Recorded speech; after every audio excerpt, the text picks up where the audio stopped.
जय श्री कृष्ण दोस्तों। भगवान राम और भगवान शिव के प्रलयकारी युद्ध का क्या हुआ अंजाम। रामायण के उत्तरार्ध में एक वक्त ऐसा भी आता है जब विष्णु अवतार राम और स्वयं महादेव के बीच ना चाहते हुए भी भयंकर युद्ध होता है। आखिर क्यों होता है यह युद्ध और क्या निकलता है इसका परिणाम। बात उन दिनों की है जब श्री राम का अश्वमेध यज्ञ चल रहा था। श्री राम के अनुज शतनुग के नेतृत्व में असंख्य वीरों की सेना सारे प्रदेश को विजित करती जा रही थी। जहां भी यज्ञ का अश्व जा रहा था, इस क्रम में कई राजाओं द्वारा यज्ञ का घोड़ा पकड़ा गया, लेकिन अयोध्या की सेना के आगे उनको झुकना पड़ा। शतनुग के अलावा सेना में हनुमान, सुग्रीव और भरत के पुत्र पुष्कल सहित कई महारथी उपस्थित थे, जिन्हें जीतना देवताओं के लिए भी संभव नहीं था। कई जगह भ्रमण करने के बाद यज्ञ का घोड़ा देवपुर पहुंचा, जहां राजा वीरमणि का राज्य था।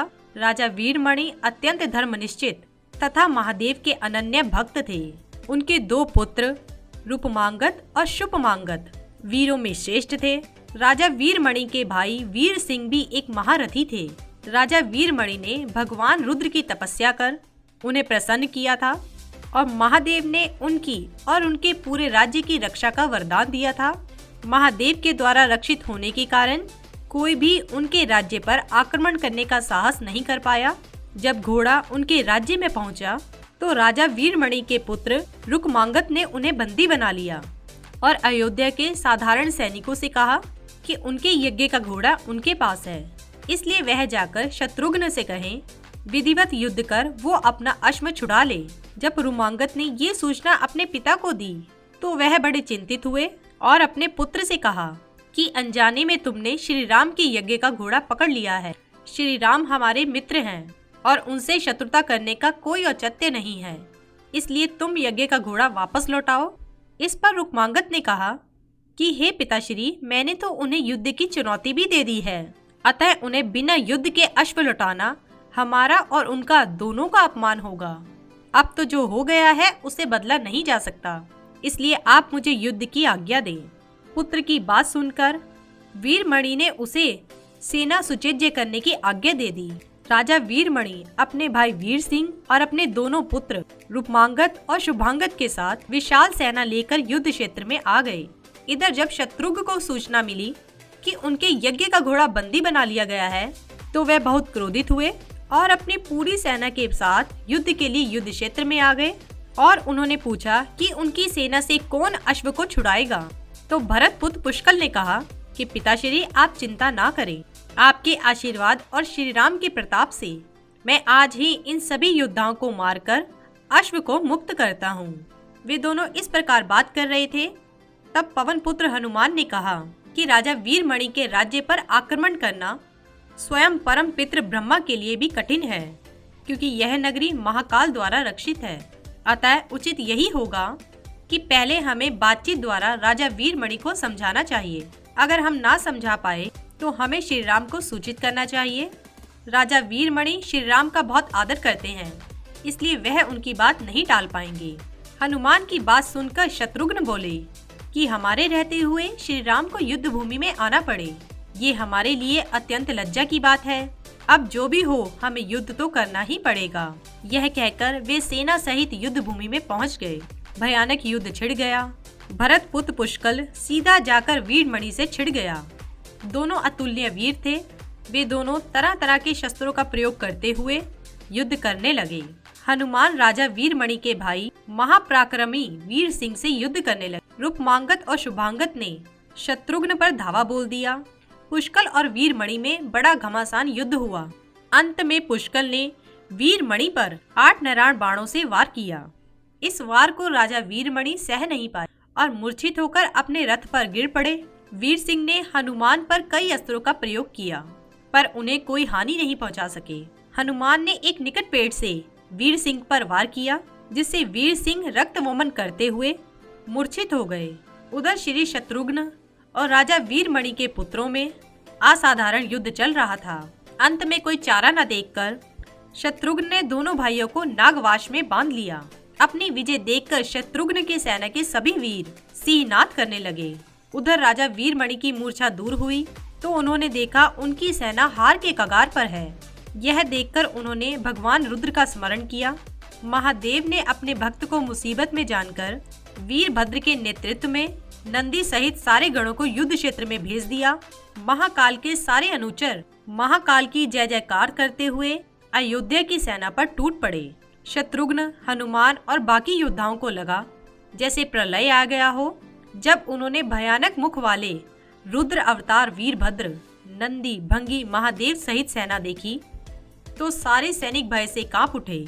शत्रुघ्न ने हनुमान से कहा कि जिस वीरभद्र ने बाती बात में दक्ष प्रजापति का मस्तक ही काट डाला था और जो स्वयं तेज क्षमता में महाकाल के समान है, उसे युद्ध में कैसे हराया जा सकता है। ये सुनकर पुष्कल ने कहा, हे ताश्री, आप दुखी मत हो, अब जो भी हो हमें युद्ध तो करना ही पड़ेगा।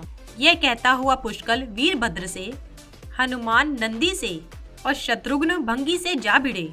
पुष्कल ने अपने सारे दिव्यास्त्र का प्रयोग वीरभद्र पर कर दिया, लेकिन वीरभद्र ने बात ही बात में उसे काट दिया। उन्होंने पुष्कल से कहा कि हे बालक, अभी तुम्हारी आयु मृत्यु को प्राप्त होने की नहीं है, इसलिए युद्ध क्षेत्र से हट जाओ। उसी समय पुष्कल ने वीरभद्र पर शक्ति से प्रहार किया, जो सीधे उनके मर्म स्थान पर जाके लगा।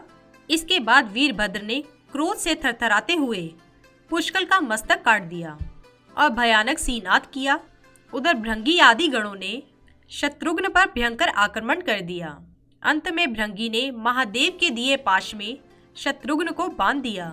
हनुमान अपनी पूरी शक्ति से नंदी से युद्ध कर रहे थे।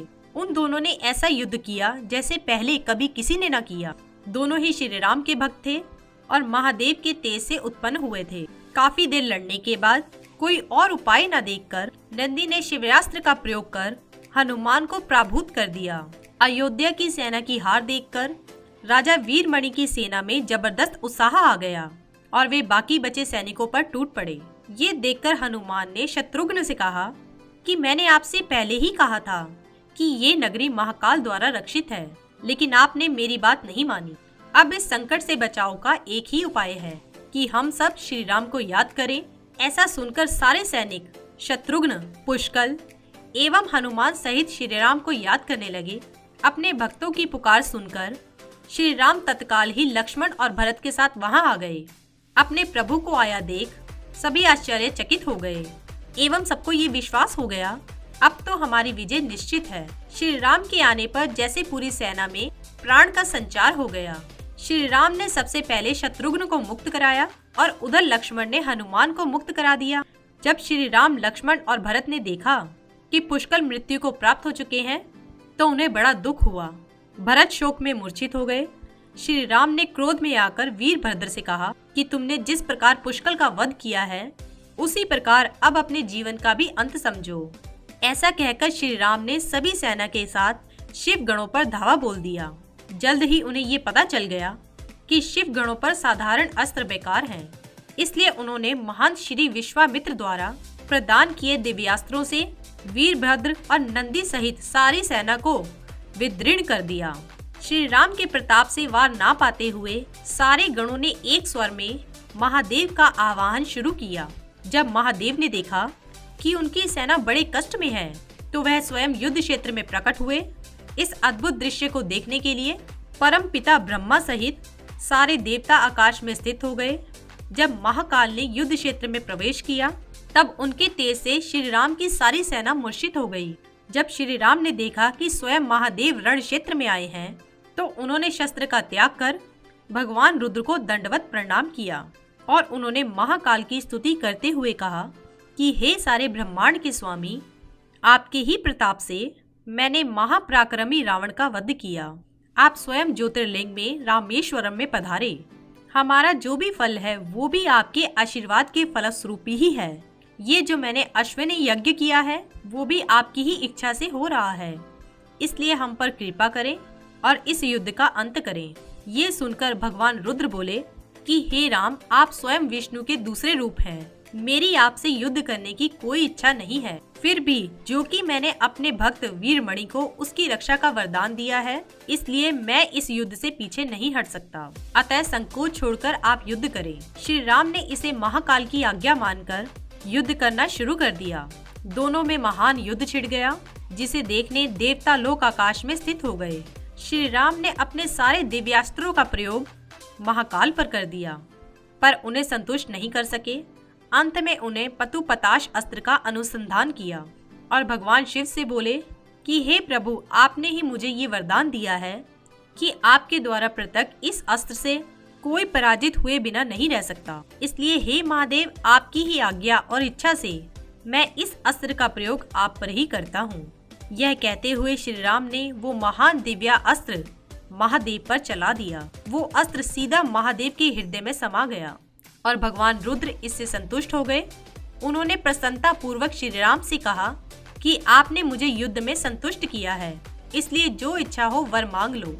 इस पर श्री राम ने कहा कि हे भगवान, कि यहाँ इस युद्ध क्षेत्र में भ्राता भरत के पुत्र पुष्कल के साथ असंख्य योद्धा वीर गति को प्राप्त हो गए हैं, उन्हें कृपा कर जीवन दान दीजिए। महादेव ने मुस्कुराते हुए तथास्तु कहा और उनकी आज्ञा से राजा वीरमणि ने यज्ञ का घोड़ा वापस लौटा दिया और अपना राज्य रुक्मांगद को सौंपकर वे भी शत्रुघ्न के साथ आगे चल दिए। जय श्री राम। इसी के साथ ही दोस्तों, अगर आपको ये वीडियो पसंद आया हो तो इसे आप लाइक कीजिए, अपने दोस्तों रिश्तेदारों के साथ शेयर कीजिए और सब्सक्राइब कीजिए। साथ ही साथ बेल आइकन को प्रेस करें ताकि नया नोटिफिकेशन आप तक सबसे पहले पहुंच सके। धन्यवाद दोस्तों।